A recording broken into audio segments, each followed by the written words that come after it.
जय हिंद दोस्तों, welcome back my channel friends. आज हम देखने वाले हैं 26 फरवरी के मोस्ट इंपॉर्टेंट करंट अफेयर जो आपके एग्जाम पॉइंट ऑफ व्यू से वेरी वेरी इंपॉर्टेंट होने वाली हैं। ठीक है फ्रेंड्स, पूरा एक्सप्लेनेशन के साथ देखेंगे। ठीक है, तो स्टार्ट करते हैं 26 फरवरी करंट अफेयर्स। चलिए, तो फ्रेंड क्वेश्चन नंबर फर्स्ट है, हाल ही में केंद्र सरकार ने अपर भ्रदा परियोजना को राष्ट्रीय परियोजना के रूप में घोषित किया है। ये किस राज्य में?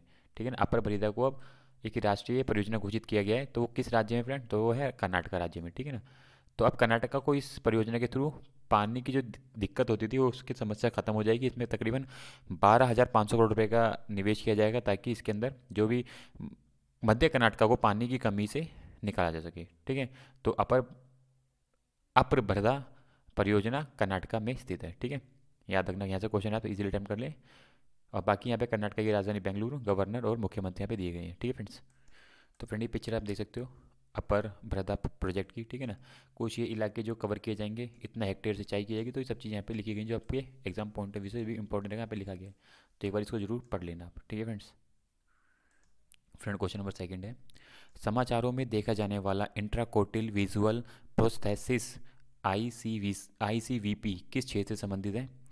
तो फ्रेंड राइट आंसर होगा ऑप्शन डी, आर्टिफिशियल बुद्धि से, कृत्रिम बुद्धि से, कृषिम दृष्टि से। ऑप्शन ए कृषिम दृष्टि से संबंधित है। ठीक है ना, तो इंट्राकोटिल विजुअल प्रोस्थेसिस एक प्रकार का इम्प्लांट है जो ऑप्टिक नसों और रेटिना को बाईपास करके सीधा मस्तिष्क में दृश्य प्रांतस्था करता है से जोड़ता है। ठीक है, इसका ये भी इंपॉर्टेंट रखा जाता है कि जो इन इंट्राकोटिल विजुअल प्रोस्थेसिस सिस्टम पहला इंट्राकोटिल विजुअल इम्प्लांट है जो पूरी तरह से प्रत्यारोपित छोटे वायरलेस उत्तेजक के संग्रह का उपयोग करता है ताकि यह देखा जा सके कि नेत्रहीन लोग आर्टिफिशियल दृष्टि का लाभ उठा सकते हैं नहीं। तो एक ये इंपॉर्टेंस का रहता है। ठीक है, तो याद रखना आर्टिफिशियल से जुड़ा हुआ है इंट्राकोटिल विजुअल। ठीक है, क्वेश्चन नंबर थर्ड फ्रेंड, वित्तीय स्थिरता और विकास परिषद की स्थापना किस वर्ष हुई थी? तो राइट आंसर होगा फ्रेंड ऑप्शन बी, 2010 को। ठीक है, केंद्रीय वित्त मंत्री निर्मला सीतारमण ने मुंबई में स्थित वित्तीय स्थिरता और विकास परिषद की 25वीं, याद रखना 25वीं बैठक की अध्यक्षता की थी इन्होंने। ठीक है, 25वीं, याद रखना ये चीज़ें। ठीक है, इस परिषद में वित्तीय क्षेत्रों के आगे विकास, समावेशी आर्थिक विकास को प्राप्त करने के लिए आवश्यक उपायों सहित विभिन्न मुद्दों पर चर्चा होती है। ठीक है ना, तो इसका इंपॉर्टेंस है ये, याद रखना 2010 को इसकी स्थापना की गई थी वित्तीय संस्था और विकास परिषद की। ठीक है, चलते हैं नेक्स्ट क्वेश्चन की तरफ। यहाँ पे कुछ एडिशनल इन्फॉर्मेशन दी गई है वित्तीय संस्था विकास परिषद से, तो आपको एक बार जरूर इनको पढ़ लेना है ताकि किसी तरह क्वेश्चन बने आप इजीली अटेम्प्ट कर लें। ठीक है फ्रेंड्स, ठीक है ना, ये देखो वित्तीय स्थिरता जो रिपोर्ट है, वित्तीय स्थिरता रिपोर्ट वित्तीय स्थिरता के जोखिम और वित्तीय प्रणाली के मतुस्थान शक्ति पर भारतीय रिजर्व बैंक द्वारा FSR को 2 बार प्रकाशित करती है। ठीक है ना, ये 2 बार प्रकाशित होती है रिजर्व बैंक के द्वारा। तो याद रखना कहीं यहाँ से क्वेश्चन है तो ये भी पता होना चाहिए आपको। तो बाकी एक एक चीज़ आपको नोट डाउन कर लें, सारी चीज़ें इंपॉर्टेंट लिखी गई हैं इसके अंदर। ठीक है friends, additive friend question number fourth है ये, एडिटिव मैन्युफैक्चरिंग पर राष्ट्रीय रणनीति के बारे में कौन से कथन सही है आपको बताना है। इसका लक्ष्य 2025 तक वैश्विक बाजार हिस्सेदारी की 5% हासिल करना है। दूसरा, यह 14 फरवरी 2022 को जारी किया गया है। तो फिर राइट आंसर होगा ऑप्शन सी, दोनों ही इसके करेक्ट आंसर है। ठीक है, याद रखना यहाँ पे पूरी चीज़ लिखी कि केंद्रीय मंत्री अश्विनी वैष्णव और इलेक्ट्रॉनिक्स और सूचना प्रौद्योगिकी और कैलाश विकास कौशल विकास एवं उद्यम राज्य मंत्री राजीव चंद्रशेखर ने 24 फरवरी को एडिटिव मैन्युफैक्चरिंग पर राष्ट्रीय रणनीति जारी की है। एडिटिव मैन्युफैक्चरिंग डिजिटल प्रक्रियाओं, संचार और इमेजिंग, आर्किटेक्चर और इंजीनियरिंग की मदद से भारत के विनिर्माण और औद्योगिक उत्पादन प्रदेश में क्रांति ला सकते हैं। तो मतलब टेक्नोलॉजी को ज़्यादा से ज़्यादा प्रमोट करके हम कैसे आगे बढ़ सकते हैं उस चीज़ को लेके ये जारी किया गया। ठीक है, बाकी यहाँ पे इन्फॉर्मेशन दी गई है, आपको ये वही नोट डाउन कर लेनी है। ठीक है फ्रेंड, अब यहाँ पे देख सकते हो एडिटिव मैन्युफैक्चरिंग क्या है, पूरा लिखा है। आपको एक चीज़ पढ़ लेनी है, ठीक है, 3D प्रिंटिंग क्या क्या चीज़ होंगी और 3D विनिर्माण नीति क्या है, तो दोनों चीज़ें लिखी गई हैं, आपको पढ़ना है सिर्फ। ठीक है, ठीक है, कोई ढूंढने की जरूरत नहीं पड़ेगी, बस इन दोनों को नोट कर लेना या पढ़ लेना एक बारी, ठीक है। हम चलते हैं आगे की तरफ, नेक्स्ट क्वेश्चन देख लेते हैं एक बारी। फ्रेंड क्वेश्चन नंबर 5 है, विश्व आर्थिक मंच और national institute of urban affairs ने किस पर सहयोग करने के लिए एक समझौता ज्ञापन पर हस्ताक्षर किया है? तो फ्रेंड राइट आंसर होगा option B, sustainable cities India programme, ठीक है ना। किस तरीके से अपनी इंडिया को सस्टेनेबल सिटीज़ को अच्छी तरीके से डेवलप कर सकते हैं, ठीक है, जीरो कार्बन एमिशन हो, इन तरीके की इन मेन मुद्दों पे हम ध्यान रखते हुए सिटीज़ को डेवलप करें, तो उस चीज़ के लिए ये प्रोग्राम पे इस ज्ञापन पर हस्ताक्षर किया गया है। तो ठीक है, याद रखना, विश्व आर्थिक मंच और national institute of urban affairs ने सस्टेनेबल सिटीज़ इंडिया प्रोग्राम पर हस्ताक्षर किया है, ठीक है ना। बाकी यहाँ पे पूरी इन्फॉर्मेशन लिखी गई जो आपको एक बारी पढ़ लेनी है, ठीक है। ठीक है फ्रेंड, ये देख सकते हो सिटीज़ और सस्टेनेबल सिटीज़ इंडिया प्रोग्राम, तो दोनों के बारे पढ़ लेना, इसमें क्या क्या चीज़ें हैं आपको इंपॉर्टेंट पता चल जाएंगी, ठीक है ना। विश्व आर्थिक मंच WEF एक अंतर्राष्ट्रीय गैर सरकारी संगठन है, मुख्यालय जेनेवा स्विट्जरलैंड में, इंपॉर्टेंट है, याद रखना, स्थापना याद रखना 1971, क्योंकि करंट में है तो ये पूछ भी सकते हैं अपने एग्जाम में, तो ये फैक्ट्स भी आपको साथ में लिख के रखने हैं कहीं पे, ठीक है। जहाँ पे आप रिविजन करते हो वहाँ पे इस फैक्ट को भी लिख के रखना, ठीक है।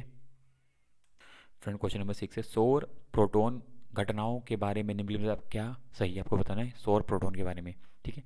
ये उच्च ऊर्जा प्रोटॉन है जो अंतरिक्ष प्रणाली को बाधित करते हैं और अंतरिक्ष में विकिरण जोखिम को बढ़ाते हैं, पहला। दूसरा, Chandrayaan 2 large area soft X-ray spectrometer ने सौर प्रोटॉन ऊर्जाओं का पता लगाया था। तो फ्रेंड राइट आंसर होगा ऑप्शन सी, दोनों ही करेक्ट हैं, ठीक है। एक तो पहली बात तो ये उच्च ऊर्जा प्रोटॉन है जो अंतरिक्ष प्रणालियों को तो बाधित करते हैं, ठीक है, विकिरण जोखिम बढ़ाते हैं। साथ में चंद्रयान 2 ने इसका large area soft X-ray spectrum ने सौर प्रोटॉन का पता लगाया था, ठीक है। तो दोनों बात सही है। और तीसरी की चंद्रयान 3 जो है 22 अगस्त को लॉन्च करने की तैयारी बनाई जा रही है, ठीक है, ये याद रखना, ये भी इंपॉर्टेंट रहेगा। बाकी यहाँ पे पूरी इन्फॉर्मेशन लिखी गई जो आपके एग्जाम पॉइंट ऑफ व्यू से इंपॉर्टेंट है, इसको नोट डाउन जरूर कर लेना, ठीक है। ठीक है फ्रेंड, यहाँ पे कुछ एडिशनल इन्फॉर्मेशन लिखी गई जो आपको पता होनी चाहिए, जैसे कोरोनल मास क्या होता है, सोलर फ्लेयर कब उत्पन्न होती है और सोलर फ्लेयर का वर्गीकरण क्या है, तो तीनों चीज़ आपको पढ़ लेनी है और नोट डाउन कर लेनी है, ठीक है। अगर कुछ भी चीज़ यहाँ से पूछ जाती है तो आप इजीली अटैम्प्ट कर सकें, ठीक है। और क्लास यहाँ पे लिखा गया चंद्रयान 2 का क्लास पेलोड, तो ये भी करीब पढ़ लेना, नोट डाउन कर लेना, ठीक है। चलते हैं नेक्स्ट क्वेश्चन की तरफ, क्वेश्चन नंबर 7 देख लेते हैं। फ्रेंड क्वेश्चन नंबर 7 है, HIV रोगियों के उपचार के लिए निम्नलिखित में से कौन सी रणनीति का उपयोग किया गया है, ठीक है ना। ये रणनीति अगर इसमें से कोई तीनों पूछ लिया, कोई एक पूछ लिया, आपको पता होना चाहिए। तो ब्लॉक और लॉक रणनीति का उपयोग किया जाता है, पोक एंड क्लियर रणनीति का उपयोग किया जाता है, या शेड्यूल्स और कंट्रोल रणनीति का रिड्यूस और कंट्रोल रणनीति का उपयोग किया जाता है। तो फ्रेंड उपयुक्त तीनों ही ठीक है ना, आंसर डी होगा इसका। तो जब HIV रोगियों का जो उपचार किया जाता है, इन तीनों ही तकनीकों, इन तीनों रणनीति का उपयोग किया जाता है उनका उपचार करने के लिए, ठीक है। तो क्या हुआ, संयुक्त राज्य अमेरिका में 64 वर्षीय महिला, आपको महिला दिख रही होंगी ये वाली, ठीक है ना, 64 वर्षीय महिला HIV से ठीक होने वाली पहली महिला और तीसरी व्यक्ति बनी है, ठीक है ना। पहली तो महिला और तीसरी व्यक्ति बनी है जिनको HIV से बचाया गया है, ठीक है।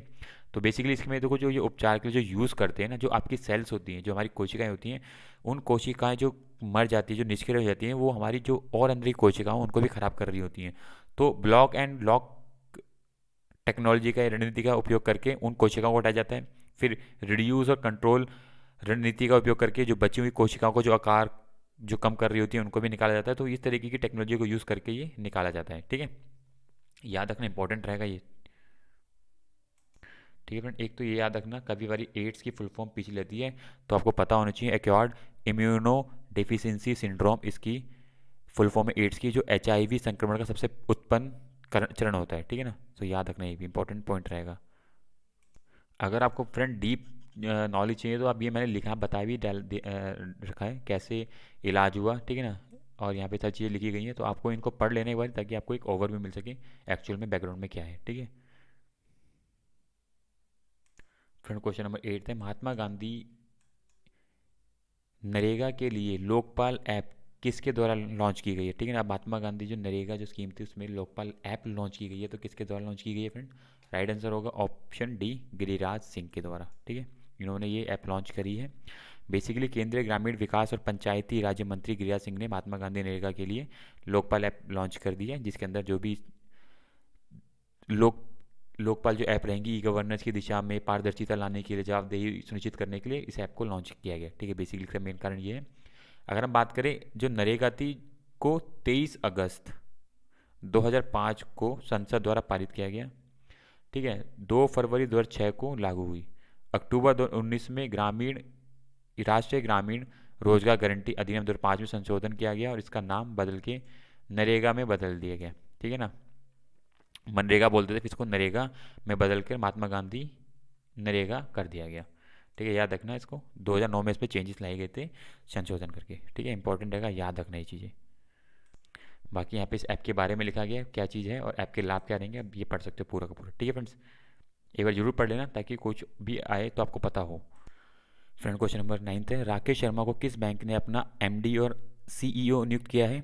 तो वो है आईडीबीआई बैंक। ऑप्शन ए इसका राइट आंसर होगा। ठीक है, राकेश, आप जिनकी शक्ल देखते हो, इनको अब एमडी और सीईओ नियुक्त किया है आईडीबीआई बैंक ने। ठीक है, अगर हम बात करें आईडीबीआई बैंक की, तो स्थापना 1964 में हुई थी, मुख्यालय मुंबई में। काफ़ी बार यहाँ से क्वेश्चन आ जाता है आईडीबीआई के, तो स्थापना और मुख्यालय आपको पता होना चाहिए। ठीक है फ्रेंड्स, बाकी इन्फॉर्मेशन लिखे आपको पढ़ लेना है।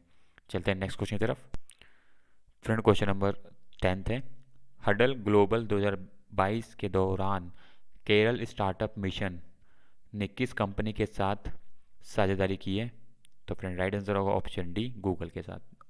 ठीक है ना, गूगल के साथ केरल स्टार्टअप मिशन ने ये करार किया है गूगल के साथ। ठीक है ना, प्रौद्योगिकी प्रमुख कंपनी गूगल के साथ हडल ग्लोबल 2022 के दौरान केरल स्टार्टअप मिशन ने साझेदारी की है, जिसके तहत यह मिशन केरल में स्टार्टअप को एक व्यापक और वैश्विक नेटवर्क में शामिल करने में सक्षम हो करेगा, जो परामर्श और प्रशिक्षण प्रदान करता है। ठीक है, तो याद रखना इंपॉर्टेंट रहेगा। बाकी अगर गूगल की बात करें तो गूगल की स्थापना 4 सितंबर, याद रखना फैक्ट है, काफ़ी बारी पूछ लेता है, तो कैलिफोर्निया में किया था। मुख्यालय क्या, सॉरी, 4 सितंबर 1998 में हुए थे, और इसका मुख्यालय कैलिफोर्निया राज्य, संयुक्त राज्य अमेरिका में। ठीक है ना, इंपॉर्टेंट फैक्ट लिखे हैं, आपको पता होने चाहिए। केरल के बारे में लिखा है, ठीक है, सीईओ लिखा है, तो आपको पढ़ लेना है सारी चीज़ें।